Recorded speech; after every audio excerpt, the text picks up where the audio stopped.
Hello, welcome or welcome back. Thanks for stopping by. Today we are doing the mid-month review for December. Hopefully I will actually get this up within the next few days because it was just a couple days ago I actually uploaded the December budget setup, so I just am struggling to get on top of things. So I've got week 1 filled out. Did that already. We're going to fill out week 2. I am going to take note that I have already put down my numbers for my 2 credit cards. I think my loan numbers are up, but I haven't checked them yet. It should go down a little bit. Believe it or not, both credit cards went down a little bit. This one was at $5,582. It is now at $5,518. The other one was at $56.76. It's now at $55.80. So that one's nearly $100 down. That would be the second credit card, the one that always gets the $200 on it. So we should see it slowly but surely going down, as it is. But I did not expect this one to see this one going down.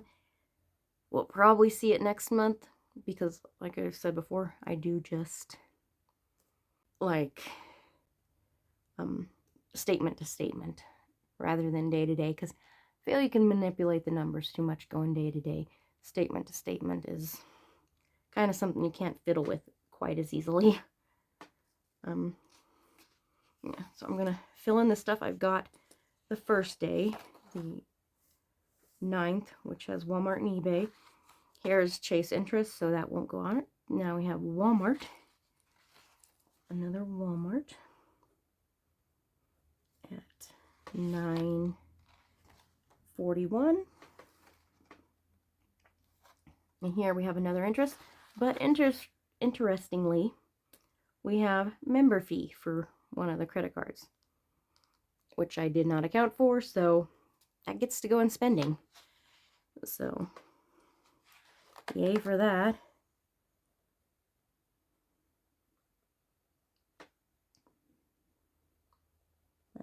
The 59.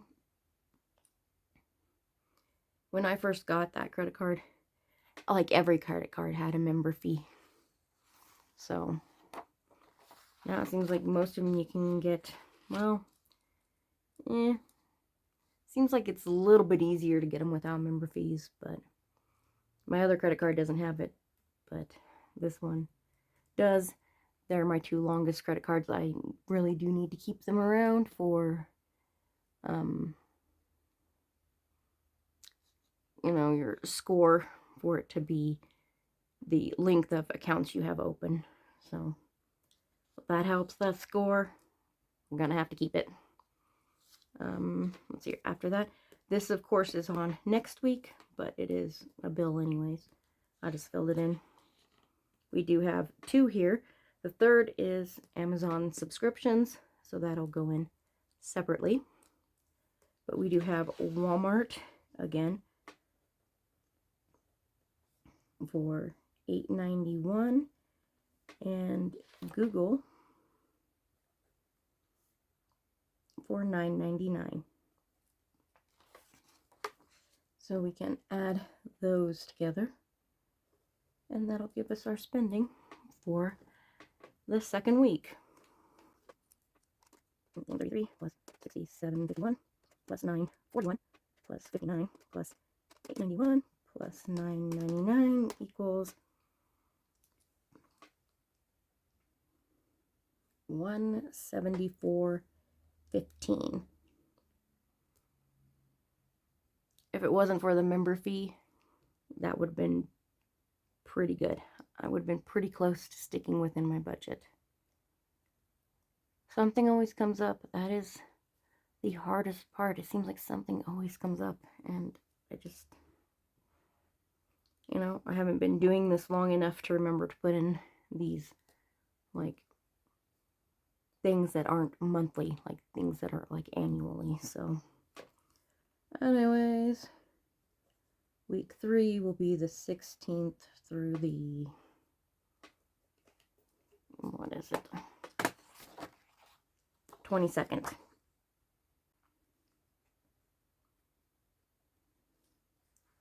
But yeah, if you see here, I don't know how visible it is because it is very light. I have a line going across here because I thought I was going to have those days off from work. And I have some of them off still. I have these 3. Which you think, oh, that's great. That's over Christmas. I work nights, which means this day isn't really off. If you ask for this off, it's not really off because you're working that morning. So you have to work that morning and come home, sleep. And then the next day is when you can go home, you know? When you can go visit family. So you don't really have the days. So you need the 4-day stretch. But I'd asked for, these are my 2 normal days off. I asked for these 2 days off. But yeah, I asked for these 2 days off. Not really expecting to get them, or kind of expecting to get them. Where I work doesn't give holiday pay. When I was looking that up, trying to figure it out, which I think I probably mentioned some of this stuff before. When I looked it up trying to figure that out, it said we don't do holiday pay, but you can use your PTO to ask for the day off, to get the day off. And I was like, oh, cool. So I did that, and I got the day off. And then they took this day and scheduled me, which would give me 4 days of working for the week and 2 days of PTO pay. So I would have got 6 days of pay. I wouldn't have gotten overtime because 2 of them were PTO, which means you didn't actually work them, so you don't get the overtime. But still, I would have gotten 6 days of pay. But still, I don't need them off because I need that day off as well. I need the 4 days in a row so I can actually go home. Maybe if I was 20 again, sure, 3 days, go home, because I mean, you know, get to go home and be here and, you know, see your family for the morning, go sleep, maybe see your family for another couple hours, and then what, go home so that you're back. Like half a day. You have to take 3 days off to get half a day to go visit someone. It doesn't work. You need the full 4 days, you know? So I ended up canceling that. I tried for time off this week, and then I redid it for this week because I saw it written how you have to input the information to request all the 4 days off in a row. So I did that, and they rejected it. But the thing that drives me the most insane, fine, not giving people off time during the holidays. I get that. Does it suck? Yes. But it's a business. I am business-minded enough to understand that, to not be upset about not getting the days off, to be a little bit annoyed that I had asked for 2 days off, obviously in line with my 2 days I already have off, and for them to swap up my schedule. That annoys me. Well, I canceled these days off, and they did nothing. Like, my schedule stayed as it was. Like, I still have these 3 days off. Still have the 24th through the 26th off. I have now, because they added this day, I now have 6 days in a row in which I have to work. 6 days in a row. To then be off for 3 days during Christmas, in which I can do absolutely nothing during. I also now have a week in which I only get 4 days worth of pay. Why, when I requested those days off, did it not revert back to my regular schedule? When those days were canceled, I might have just said, I don't know. When those days were canceled, why didn't it revert back to my normal schedule? What happens if you ask for a week off and then suddenly realize that you are, you know, it's for a family event and the event swaps to a different week. You've asked for this week off. You've asked for a week off. And it doesn't revert back to your regular schedule. So you cancel it so that you still have PTO for another time, except you're not working during that week. And I mean, you know, this is basically minimum wage job. So, I mean, we can all afford to just randomly not get paid for a week, right? Can't we? Those of us on the low income spectrum, right? So just the fact that the system does not revert you back to your original schedule when you cancel days off pisses me off to no end. Like, it's been so aggravating. I cannot even. Anyways, back to the actual budgeting, because it's ridiculous. Anyways, I had to change this up a little bit because I just did my thing and realized that I had other spending in here, but I didn't have Amazon subs. So I just moved my savings down to here. I don't know. I haven't been keeping up with the savings challenge. I might just at the end of the month put $50 in. Seems so much easier. Saving challenges are just supposed to be entertaining for you. Doing something different. And it's not entertaining me, so might as well just set it up so that I, you know, just put in right now. I don't need the other stuff. I have other spending, which, wow, turns out that's going to be pointless now too. Oh well, $100 that'll save, right? Let's see, the spending was $174.15, and I didn't add up any of my other stuff for the weeks, so let's figure out what bills were for the first week, which are, of course, trying to find a place to put this where it's somewhat out of the way. That should work for the first week. 600 plus the dentist, which is 30. And it's gonna have to move up a little bit because it's not balanced. Gas.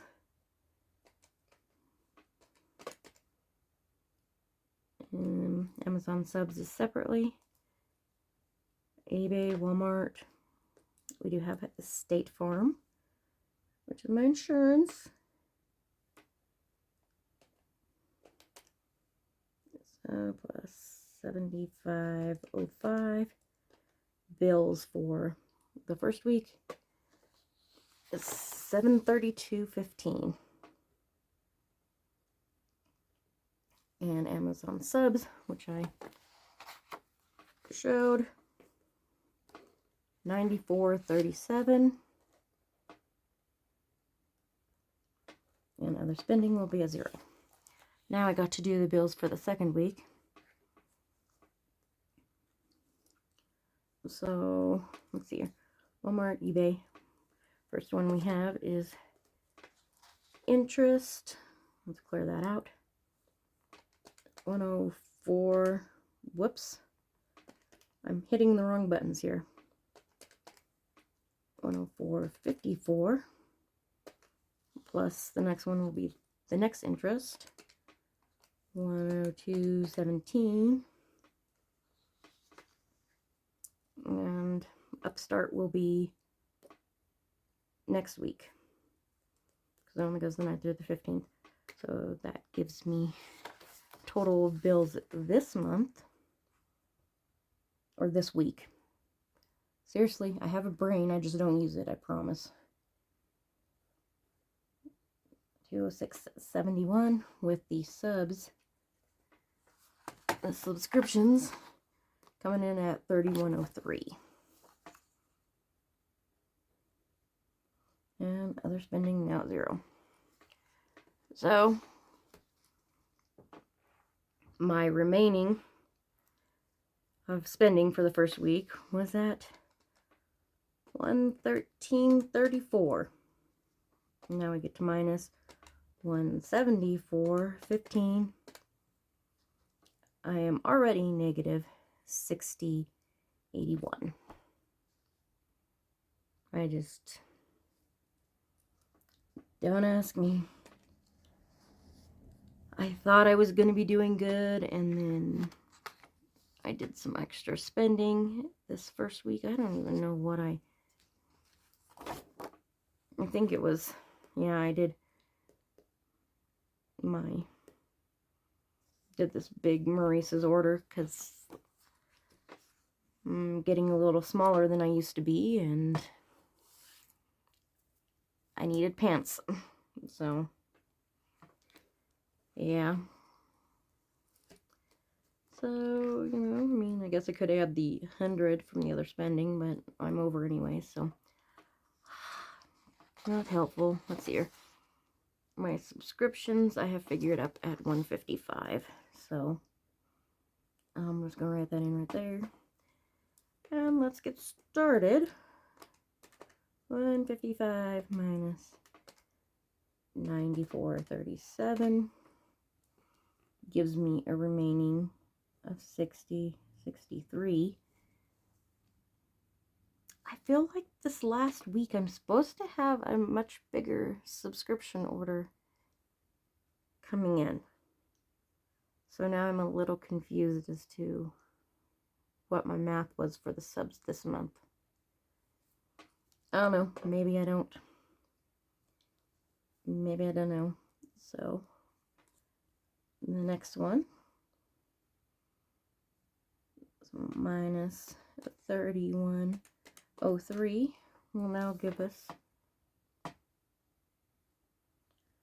29.60, which, by the way, these are the two things that normally come in.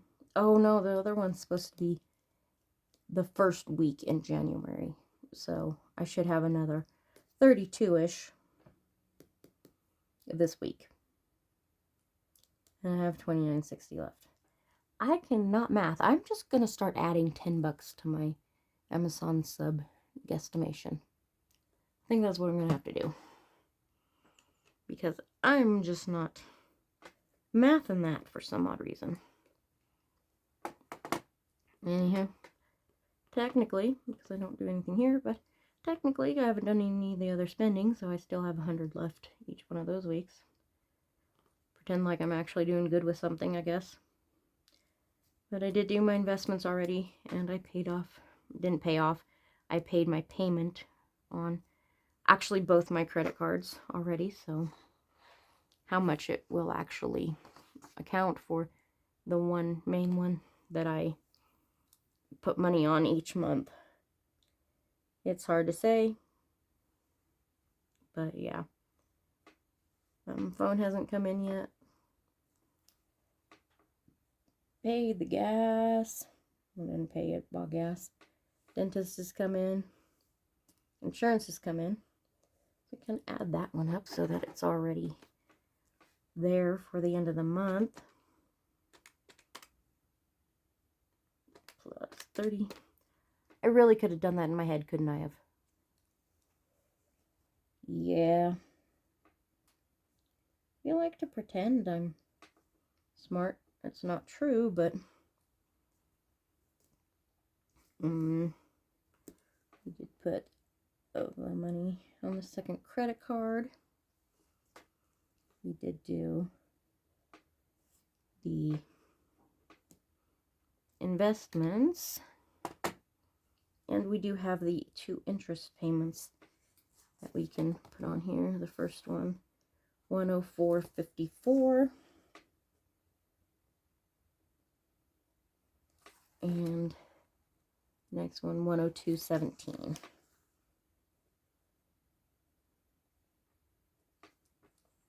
And there we are, voila. So keeping up, midweek. I'm getting my weeks and my months mixed up, aren't I? Mid-month review, obviously We are